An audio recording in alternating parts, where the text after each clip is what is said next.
केरल में भी दवा बैन किया गया है। छिंदवाड़ा में दवा कंपनी के खिलाफ केस दर्ज हुआ है। दवा लिखने वाले डॉक्टर और दवा कंपनी पर FIR हुआ है। पुलिस ने डॉक्टर प्रवीण सोनी को गिरफ्तार कर लिया है।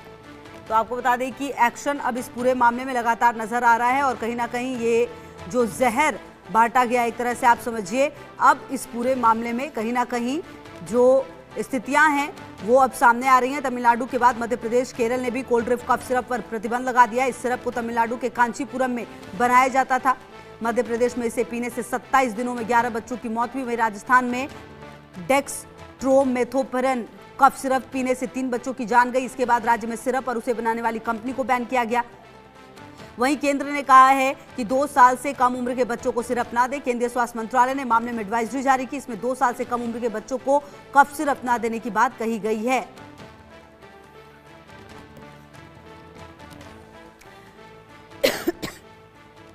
और इसी खबर पर ज्यादा जानकारी के साथ हमारे 2 सहयोगी जुड़ रहे हैं। अशफाक हमारे सहयोगी छिंदवाड़ा से जुड़े हैं और रजाउल्लाह खान जयपुर से हमारे साथ जुड़े। अशफाक, सबसे पहले आप ही के पास, क्योंकि छिंदवाड़ा में जिस तरह से बच्चों की जान गई, जिस डॉक्टर ने ये दवाई लिखी और जिस तरीके से उनके माता पिता ने ये दवाई उन्हें दी, दवा जो कि जिंदगी बचाती है, लेकिन वही दवा उन्होंने बच्चों की जान ले ली उस दवा ने। अब इस पूरे मामले में लगातार एक्शन हो रहा है। छिंदवाड़ा में अब तक इस पूरे मामले को लेकर क्या कुछ एक्शन सामने आया अशफाक? बिल्कुल, देखिए, अगर मैं सिलसिलेवार बात करूं तो छिंदवाड़ा के परासिया में सबसे पहले ये मामले रिपोर्ट हुए और पहले शुरुआती दौर में 3 मौत हुई और मौत का आंकड़ा बढ़ता चला गया। और जो परासिया विधानसभा है उस पे बीते दिन तक 10 मौतें जो हैं वो बच्चों की किडनी फेल होने की वजह से हुई। प्रशासनिक स्तर पर जो है जब चेकिंग की गई तो तमाम तथ्य तक खंगाले गए। बहुत सारे सैंपल्स भेजे गए जिनकी रिपोर्ट आना फिलहाल अभी भी बाकी है। लेकिन वहीं जो एक कंटेंट देखा गया, जब प्रिस्क्रिप्शन डॉक्टर्स के देखे बच्चों की जिनकी डेथ हुई थी, तो कोल्ड ड्रिफ्ट सिरप का नाम 5 बार जो है वो देखा गया। जो 5 बच्चों की मौत जिनकी हुई थी उनके प्रिस्क्रिप्शन में कोल्ड ड्रिफ्ट सिरप सेम जो है वो कॉमन फैक्टर नजर आया।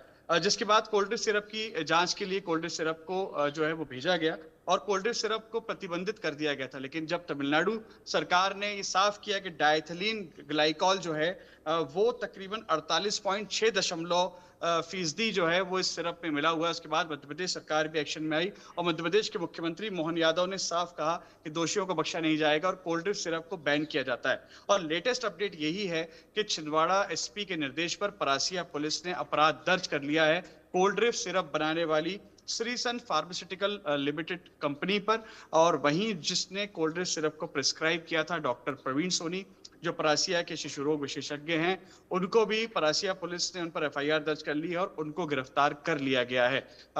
छिंदवाड़ा SP की स्पेशल टीम और परासिया पुलिस की टीम ने अल सुबह जो है डॉक्टर प्रवीण सोनी को गिरफ्तार किया है। BNS की धारा 127, BNS की धारा 227, 105 और 27A के तहत अपराध दर्ज किया गया है। इसमें औषधि अधिनियम भी माना जाता है। वहीं देखिए, ये साफ कर दिया गया है कि डायथिलीन ग्लाइकॉल की भारी मात्रा जो है वो बच्चों की किडनी फेलियर का कारण बनी है और एक जहर के रूप में जो है बच्चों ने कफ सिरप नहीं, एक जहर के रूप में ऐसी दवा पी ली जो कहीं ना कहीं बच्चों की मौत का कारण बनी। बिल्कुल। और अशफाक, कहीं ना कहीं आप देखिए कि जो कदम अब उठाए जा रहे हैं, शायद अगर ये कदम पहले उठाए जाते तो इन बच्चों की जिंदगी शायद बच जाती। बहरहाल रजाउल्लाह खान, देखिए जयपुर में भी अब लगातार बैन तो दवाइयां की जा रही हैं, कहीं ना कहीं यहां पर भी बच्चों की जान गई है। यहां पर अब तक क्या कुछ एक्शन लिया गया है? किस तरह से राज्य सरकार तमाम कदम उठा रही है?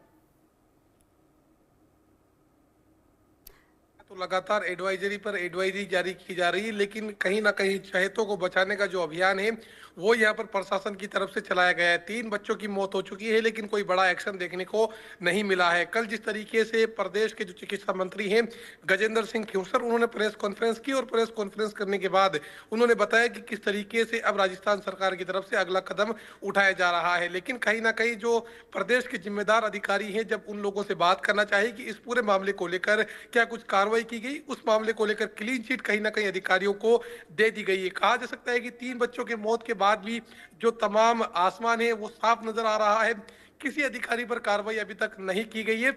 लेकिन साफ तौर पर एक बात यहाँ से इस बात का ऐलान राजस्थान के अंदर कर दिया गया है कि बच्चों को किसी तरीके से कुछ भी यहाँ पर नहीं होना चाहिए। फिलहाल किसी तरीके से कोई भी जो दवा वगैरह है उन तमाम चीजों को लेकर एडवाइजरी यहाँ पर जारी की गई है। एडवाइजरी करने के बाद जिस तरीके से जो तमाम जानकारी है वो ये निकलकर सामने आ रही है कि फिलहाल कुछ दवाओं को राजस्थान के अंदर बैन किया गया है, लेकिन किसी तरीके का कोई एक्शन है वो यहाँ देखने को नहीं मिला है। लेकिन जिम्मेदार अधिकारी ये कह रहे हैं कि उनको कफ सिरप की जगह कुछ दूसरा इन्फेक्शन है वो होता है, इस वजह से बच्चों की जो मौत है वो चुकी थी। कल शाम को 4 बजे तक पूरे प्रदेश के अंदर आंकड़ा 2 बच्चों की मौत का था, लेकिन रात को ये एक बच्चे की और मौत हो चुकी है। कहा जा सकता है कि जिम्मेदार अधिकारी पर जब तक किसी तरीके से कोई बड़ा एक्शन नहीं होगा तब तक यही कहा जाएगा कि जो तमाम चीजों को लेकर बचाने का काम है वो यहाँ पर जो है प्रशासन की तरफ से किया जा रहा है। जी बिल्कुल। और कहीं ना कहीं देखिए अशफाक, इस पूरे मामले में ये बात तो समझनी होगी कि जो कदम है वो ऐसा ना हो कि अभी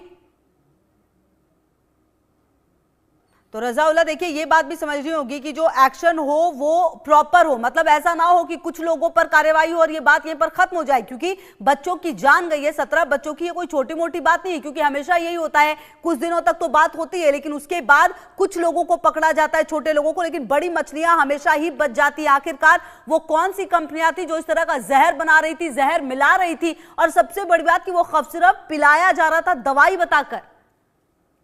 खुशबू देखिए, यहाँ तो मछलियां पकड़ी तो जानी चाहिए, अभी तक किसी के ऊपर कोई एक्शन ही नहीं हुआ है, तो हम कैसे कह सकते हैं कि छोटी मछलियां, बड़ी मछलियां, क्लीन चिट यहाँ पर दी जा रही है, प्रशासन अपने अधिकारियों को बचाने का काम कर रहा है, कोई बड़ा एक्शन राजस्थान में देखने को नहीं मिल रहा है, तो हम कैसे कह सकते हैं कि अभी तक छोटी मछलियों पर ही कार्रवाई की जा रही है। कुल मिलाकर ये कहा जा सकता है कि जिस तरीके से एक बड़ा घटनाक्रम राजस्थान में सामने आया, 3 मासूमों की मौत हो चुकी है, तो अपने आप में काफी गंभीर सवाल यहाँ पर खड़े होते हुए नजर आ रहे हैं। क्यों आखिर ऐसे लोगों को क्लीन चिट दी जा रही है, क्यों दवा बनाने वाली कंपनी को क्लीन चिट दी जा रही है।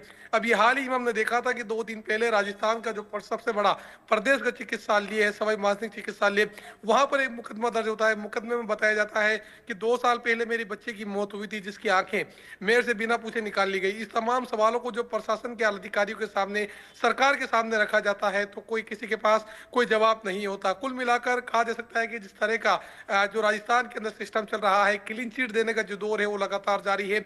फिलहाल किस तरीके से सरकार, शासन, प्रशासन की तरफ से एक्शन लिया जाएगा, क्योंकि अभी तक तो कोई एक्शन राजस्थान में तो इस लेवल पर हुआ नहीं है कि जिसका बखान प्रशासन की तरफ से मीडिया के सामने किया जा सके। बचाने की यहाँ पर कोशिश जरूर की जा रही है, अपने चहितों को बचाने की कोशिश की जा रही है, चहीती कंपनियों को बचाने की कोशिश की जा रही है, चहितों को क्लीन चिट दी जा रही है, जांच कमेटी जरूर बनाई गई। 3 बच्चों की मौत हो गई, कि जिम्मेदार कौन है, कोई अपनी जिम्मेदारी लेने के लिए तैयार ही नहीं है, किसी पर जिम्मेदार ठहरा ही नहीं जा रहा।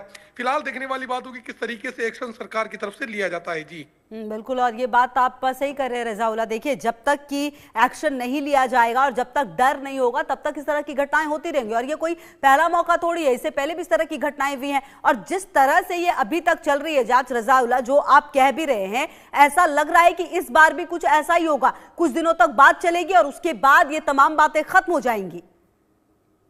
बिल्कुल खुशबू, देखिए जिस तरह के हालात राजस्थान में नजर आ रहा है, क्योंकि एक बच्चा नहीं, 2 बच्चे नहीं, बल्कि 3-3 लोगों की मौत हो चुकी है, और कहा जा रहा है कि कोई इन्फेक्शन की वजह से डेथ हुई थी, कोई उनको दवाई नहीं दी गई। जब दवाई नहीं दी गई, अस्पताल में ले जाने के बाद जब उनको दवाइयां दी गई तो वो दवाइयां उनके पास आ दी गई। बाकायदा उस तमाम दवाइयों को लैब के अंदर भेजा गया, लैब के अंदर से ये रिपोर्ट आ रही है कि वो अपनी मानकों पर खरी उतरी है। तो साफ तौर पर इससे बड़े क्लीन चिट देने वाली और बात भी क्या होगी। होता ये FIR दर्ज होती, पुलिस जांच करती, जांच कमेटी बनाई जाती जिसके अंदर प्रशासन के अधिकारी होते, जांच कमेटियां बना दी जाती है। अगर डॉक्टरों से रिलेटेड है तो उसके अंदर डॉक्टर्स होंगे, पूर्व डॉक्टर होंगे, लेकिन उसके अंदर प्रशासन के अधिकारियों को शामिल किया जाए, जिनके अंदर चाहे से IAS अधिकारी हो, राजस्थान पुलिस के जवान हो, न्यायिक बोर्ड के लोग हों, तब तो कुल मिलाकर ये कहा जा सकता है कि जो जांच है वो सही ढंग से हो पाएगी। लेकिन साफ तौर अभी तक जो जांच हुई है उस पर सवाल खड़े होते हुए नजर आ रहे हैं कि आखिर क्यों, किसको बचाने का जो प्रयास है वो किया जा रहा है, वो कौन लोग हैं जो अपने अंदर रहते हुए बाहर जो बच्चों, मासूम जो बच्चे हैं उनकी मौत ले रहे हैं, उनकी जो हत्या कर रहे हैं। हत्या का मुकदमा यहाँ पर दर्ज होता है, राजस्थान पुलिस की तरफ से इन्वेस्टिगेशन टीम है वो बनी जाती है, लेकिन अभी तक ऐसे कोई ठोस कदम ही नहीं उठाया जा रहा है जिसको लेकर बखान किया जाएगा। और क्लीन चिट पर क्लीन चिट फिलहाल यहाँ पर दी जा रही है। देखने वाली बात होगी सरकार कब तक जागती है और किस तरीके से एक्शन इन तमाम चीजों को लेकर लिया जाता है। बिल्कुल, और देखिए बात तो यही है रज़ाउल्लाह कि सरकार जागती तब है जब अब कुछ, क्योंकि ये आम लोग हैं और देखिए जिस तरह से जिन बच्चों की जान गई है वो गरीब हैं, वो जिन बच्चों की जान गई है उनका कोई रसूख नहीं था, शायद यही बड़ी वजह है कि अब तक कोई बड़ा एक्शन सामने नहीं आया। हालांकि देखिए कई जगहों पर जहां पर ये दवाइयां बन रही थी उन जगहों तक पहुंचकर उन कंपनियों को बंद कराया गया है, उन जो कारखाने थे वहां पर बंद कराया गया है। लेकिन सबसे अहम सवाल है कि ये जांच जो है वो आगे कब बढ़ेगी। जो डॉक्टर्स रजाउल्लाह, जो यहां पर जयपुर में जिन डॉक्टर्स ने ये प्रिस्क्रिप्शन में लिखा था, क्या उन पर कोई कार्रवाई हुई है? क्योंकि छिंदवाड़ा में तो कार्रवाई हुई है उन डॉक्टर्स पर। खुशबू देखिए, अभी तक कोई कार्रवाई किसी तरीके से नहीं हुई है, इसीलिए हम बार बार कह रहे हैं कि चहेतों का बचाव प्रशासन, चहेतों को बचाने का जो काम है वो प्रशासन के आला अधिकारी कर रहे हैं। जिस तरह का नजारा राजस्थान के नजर आ रहा है, होना ये चाहिए था कि जो जो लोग इस पूरे मामले के अंदर इन्वॉल्व है उन लोगों के खिलाफ मुकदमा दर्ज होता। जो जांच समिति बनाई जाती उसके अंदर डॉक्टरों से निकलकर जो अन्य विभाग के लोग हैं, चाहे से पुलिस डिपार्टमेंट की बात की जाए, न्याय विभाग की डिपार्टमेंट की बात की जाए या फिर प्रशासनिक अधिकारियों की बात की जाए, वो तमाम अधिकारी उसके अंदर शामिल होते हैं और वो जांच रिपोर्ट बना के सबमिट करते। फलाना डॉक्टर इस पूरे मामले को लेकर जो है यहाँ पर पूरी तरीके से जिम्मेदार है। इसके अलावा जो भी डॉक्टर है उसने ये दवाई लिखी थी नहीं लिखी थी, उन तमाम चीजों को लेकर जो है कार्रवाई होनी चाहिए थी। लेकिन हुआ ये कि राजस्थान के अंदर क्लीन चिट यहाँ पर दी गई, क्योंकि राजस्थान के अंदर अभी ऐसी कोई फैक्ट्री नहीं है जिसको सीज किया जा सके।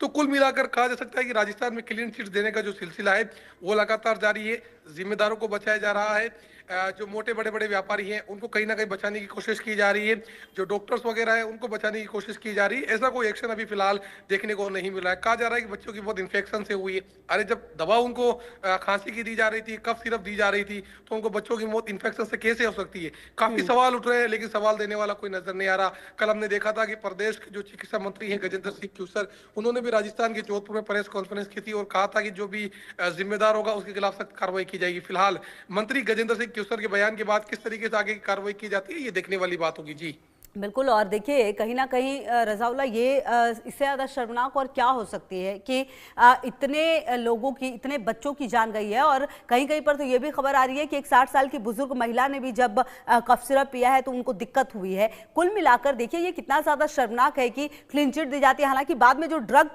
कंट्रोलर हैं उन पर शायद कार्रवाई हुई है, जहाँ तक अगर मैं सही हूँ राजस्थान में ही अगर देखा जाए तो राजा राम शर्मा को निलंबित किया गया था, ड्रग कंट्रोलर को। लेकिन सवाल यह कि अब इससे पूछताछ कब होगी कि आखिरकार ये कब से चल रहा था, इसने ये किसके कहने पर किया है, क्या कोई दबाव था? सवाल तो अब ये है कि अगर कुछ व्यक्ति आपको समझ में आ रहे हैं कि इनकी वजह से ये हुआ है, तो अब आप पूछताछ आगे बढ़ाइए, कुछ और लोगों पर कार्रवाई कीजिए। बिल्कुल खुशबू, देखिए मैं स्टार्टिंग से यही कहता हुआ आ रहा हूं कि एक राजा राम जैसे कई आदमी होंगे जिनके ऊपर जिम्मेदारी तय थी, जिनको जिम्मेदार बनाया हुआ था, जिन पर ये तय कर रखा था कि आपको इस तरीके से नहीं बल्कि इस तरीके से कार्रवाई करनी। वही लोग जब एसी में बैठकर कुछ काम करते हैं तो अपने आप देखा जा सकता है कि क्लीन चिट किस तरीके से दी जाती है। ऐसा इस केस के अंदर देखने को मिल रहा है। आपने जैसे 60 वर्षीय बुजुर्ग की बात की, वो तो बुजुर्ग हो चुकी थी, उनकी जिंदगी जो है एक तरीके से ये कहा जा सकता है कि आखिरी पायदान पर पहुंच चुकी थी। लेकिन यदि इन 3 मासूम बच्चों की मौत का क्या होगा, जिनकी उम्र 2 से 3 साल तक थी, जिनको अभी जिंदगी देखना बाकी थी, जिनको दुनिया में अभी तक दुनिया देखनी बाकी थी, लेकिन जो गलत सिरप की वजह से जो डेथ हो चुकी है और उनको इन्फेक्शन बताया जा रहा है, तो अपने आप में काफी गंभीर सवाल यहाँ पर खड़े होते हुए नजर आ रहे हैं। फिलहाल खुशबू देखने वाली बात होगी किस तरीके से एक्शन राजस्थान सरकार की तरफ से पूरे मामले को लेकर लिया जाता है। जी